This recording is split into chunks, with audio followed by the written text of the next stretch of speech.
Because next week, MSPs will reconvene after the summer recess and we will hear from the Scottish Government about their programme for government. And this will be the first time that Humza Yousaf has delivered a programme for government.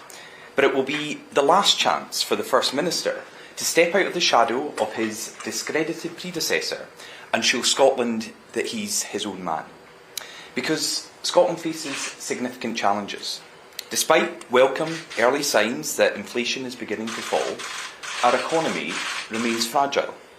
Our National Health Service is at breaking point, with 1 in 7 Scots waiting for treatment. Our education system continues to fall down international rankings. Our transport system fails so many communities right across the country, with ferries delayed by more than half a decade and road upgrades that were promised a decade and a half ago.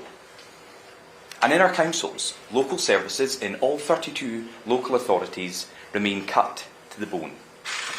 The Scotland we live in today is unsustainable. Despite the efforts of hard-working staff, our essential services are on their knees, reeling from one crisis after another. None of us can afford for things to go on as they are. I'm sick and tired of the SNP whining that they don't have the financial levers at their disposal to make a difference. Humza Yousaf has a £60 billion budget. He has total control over our devolved public services, and it's time that the SNP did more with these powers than manage decline and use taxpayers' money to campaign for independence.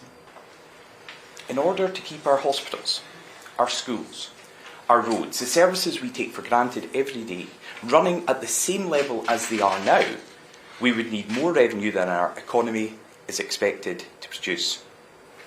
And I should stress again, that is to keep our services running at the level they are today.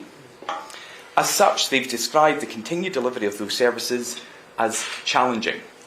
And I think with that, they're pulling their punches. This document should serve as a wake-up call for our politics. If we don't act now, then we risk leaving Scotland poorer for the next generation. My message is this. If you want to see a wealthier, more economically prosperous Scotland, if you want lower taxes and you don't believe that growth is a dirty word, and if you're on the side of business and enterprise, stop trying to change the DNA of the parties on the left, those ideologically committed to socialism. Instead, come to your natural home, the Scottish Conservatives, and together, let's grow Scotland's economy.